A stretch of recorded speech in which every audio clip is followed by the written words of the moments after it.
Ô André, você sabe que eu já estive lá no seu quintal fazendo bagunça, né? Eu já estive lá no campus, conversei com algumas startups, ouvi muito dessa relação, alguns deles dizendo, sobretudo, que as empresas, quando são confrontadas com essa nova realidade, ficam surpresas, dizendo, poxa, mas espera aí, qual é o tamanho da sua equipe? A minha equipe sou eu mesmo. E há uma relação bastante conflituosa no começo, mas que depois se desenha nessa linha que o Guilherme vem dizendo, né? As coisas vão se acomodando, observando algumas características que podem ser incorporadas, tanto por um quanto por outro. Nesse período que você está lá no campus e recebendo as startups, já estamos na segunda turma, né? E você já colocou uma galera no mundo. O que esses caras aprenderam desse mercado que eles não sabiam e chegaram achando que são jovens, sabem de tudo, que está tudo errado, vou chegar com os dois pés na porta e é isso que eu acho que está certo. Como é que eles foram confrontados com a realidade, a expectativa versus realidade? Como é que foi esse momento? Legal. Primeiro, bom dia. Super prazer estar aqui com vocês. Obrigado pelo convite. Parabéns pelo evento.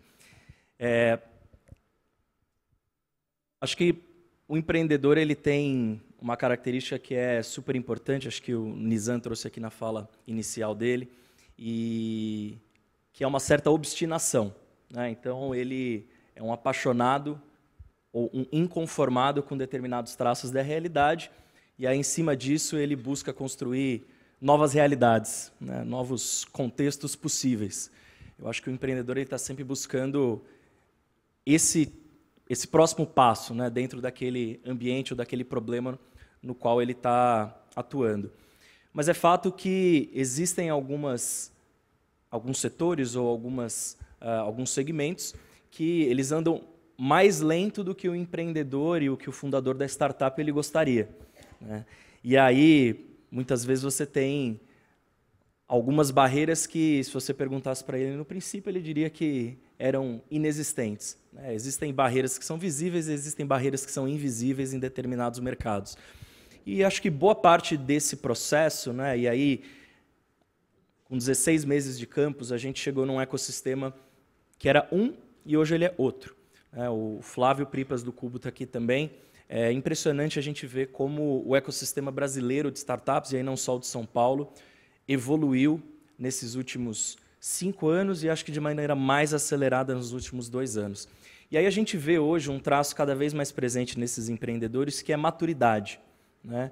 E essa maturidade vem muito alicerçada na construção de resiliência como empreendedores, né? Porque efetivamente os problemas, e aí eu acredito que as startups mais bacanas são aquelas que estão resolvendo problemas bem cabeludos, né? A complexidade desses problemas, obviamente, requer que eles tenham inteligência, capacidade de criação, mas também inteligência emocional perante essas barreiras que vão surgindo. E a gente vê esse grau de resiliência cada vez maior. Se, por um lado, essa questão da juventude é algo muito presente dentro das startups, ela não é o traço único ou exclusivo, né? Hoje a gente vê já um perfil muito diferente de empreendedor, que está criando coisas efetivamente de impacto e de grande potencial transformador no mercado, que são profissionais com uma experiência já grande, que vieram eventualmente de grandes empresas e que estão talvez não na sua primeira ou na segunda, mas na terceira startup, né? Então esse é um perfil que a gente vê cada vez mais presente dentro do ecossistema. Então talvez aquela imagem meio mítica, né, do jovem de capuz, chinelo e bermuda e mochila, ela talvez seja só isso, ela seja cada vez mais mítica, mais como uma questão de atitude, né, do grande versus o pequeno, e uma atitude de inconformismo do que efetivamente do perfil exato do que é o empreendedor hoje.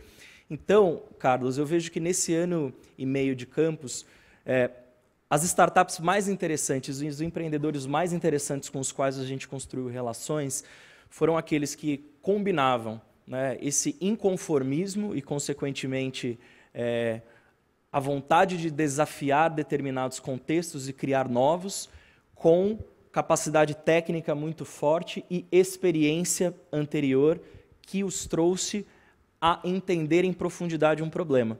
Então, eu acredito que essa maturidade ela vem sendo cada vez maior e presente dentro do ecossistema e faz com que, apesar das dificuldades, a gente veja esse avanço acontecendo de maneira mais acelerada. A gente costuma dizer lá no campus que a gente é bastante paciente com resultados, porque algumas dessas startups estão querendo efetivamente transformar alguns setores, mas a gente é bem impaciente com progresso.